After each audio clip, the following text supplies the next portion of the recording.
Avez-vous déjà réfléchi à pourquoi le chiffre 7 apparaît partout? Par exemple, pourquoi y a-t-il 7 cieux? Pourquoi il y a-t-il 7 couches de la terre? Ou encore, pourquoi le paradis et l'enfer ont-ils 7 niveaux? N'est-il pas intrigant qu'il y ait 7 jours dans une semaine et que l'arc-en-ciel ait 7 couleurs? Bientôt, vous allez entendre des choses tellement intéressantes à propos du chiffre 7 que cela éveillera en vous une curiosité pour les chiffres. Si vous êtes prêts, commençons. Depuis des milliers d'années, les scientifiques utilisent les mathématiques pour comprendre et interpréter l'univers et le cosmos. Selon le cosmologiste Max Tegmark, l'univers tout entier est composé de mathématiques. Dans la croyance islamique, Allah a créé l'univers avec des mathématiques sans pareil.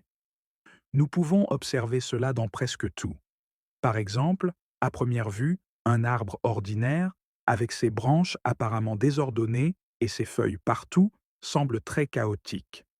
Mais lorsque nous examinons les détails, nous constatons que chaque détail de l'arbre existe en réalité dans un ordre mathématique codé. La disposition des feuilles autour des branches, leur nombre et même leur forme symétrique sont miraculeusement formées selon un certain ratio mathématique. Les feuilles elles-mêmes sont disposées dans une forme géométrique spécifique, de manière à ne pas se faire ombre mutuellement. Le premier scientifique à remarquer cette disposition soignée était un mathématicien nommé Fibonacci. Ainsi, l'agencement esthétique parfait que nous voyons dans les plantes porte le nom de la série de Fibonacci. Prenons par exemple la floraison d'un artichaut. Lorsque l'artichaut fleurit, chaque feuille se développe en suivant un schéma qui correspond à la somme des deux nombres précédents. Nous pouvons observer des schémas similaires où que nous regardions, que ce soit dans les pommes de pin, la disposition des pétales de marguerite ou encore les tournesols. Un ordre mathématique similaire se manifeste. Les chiffres et la géométrie semblent prouver que l'univers est codé comme un programme informatique. Même en regardant de près un flocon de neige, vous remarquerez ce miracle immédiatement. Mais est-il possible que chaque chiffre ait ses propres caractéristiques uniques? Dans la croyance islamique, il n'y a pas de coïncidence, mais une harmonie divine.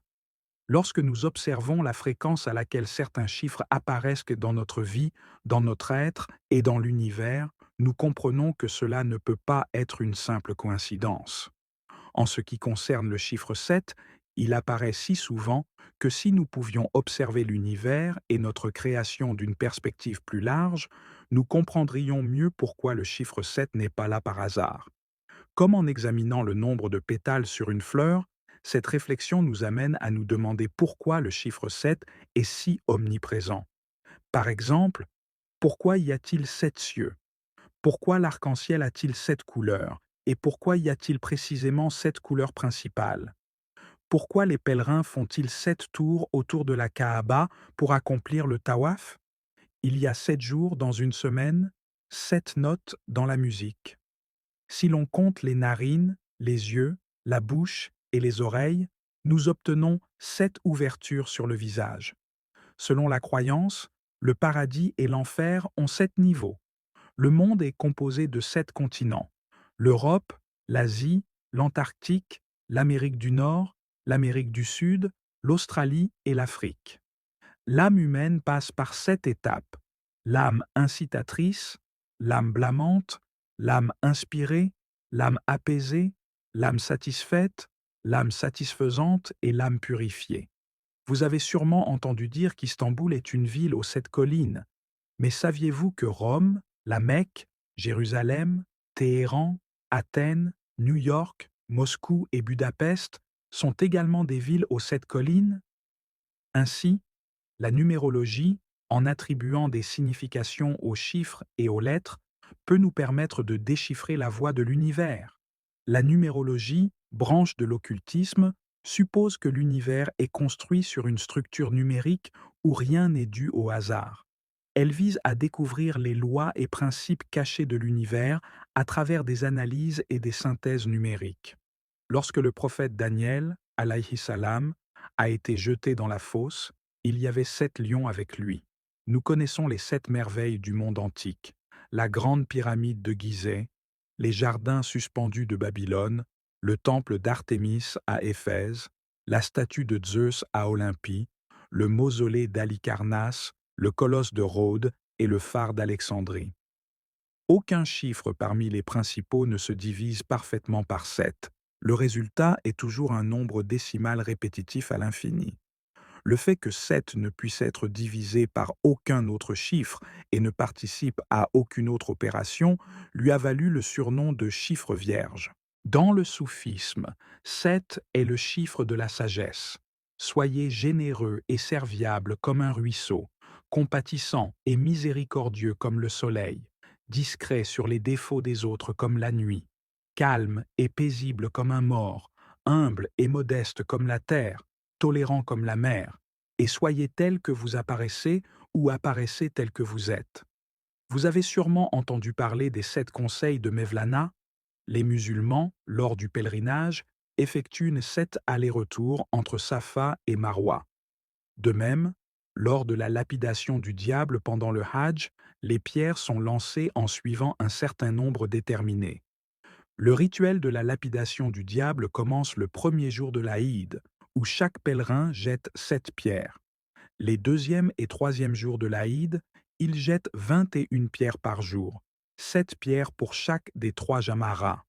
Ceux qui passent la nuit à Mina jettent 21 pierres supplémentaires le quatrième jour, soit un total de 70 pierres.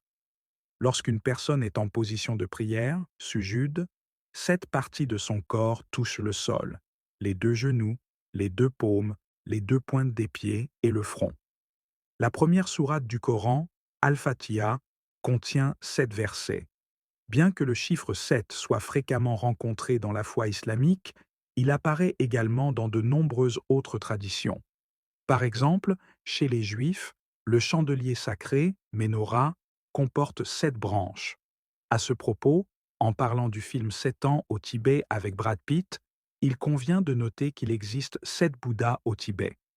Les adeptes du Nouveau Testament croient qu'à l'approche de l'Apocalypse, Allah, Azedabale, enverra une série de jugements sur le monde, représentés par 7 sceaux, 7 trompettes et 7 coupes. Par exemple, selon la croyance des 7 trompettes, la première trompette provoquera une grêle et un feu sans précédent, tandis que la deuxième trompette fera tomber un astéroïde qui détruira une grande partie de la vie marine. Dans la philosophie orientale, il est dit que le corps humain possède 7 centres énergétiques fondamentaux, appelés chakras, chacun représentant une couleur différente. Même dans les créations humaines, le chiffre 7 est souvent présent. Il n'est pas surprenant que les gens utilisent souvent ce chiffre dans leurs œuvres, même si cela semble être une coïncidence.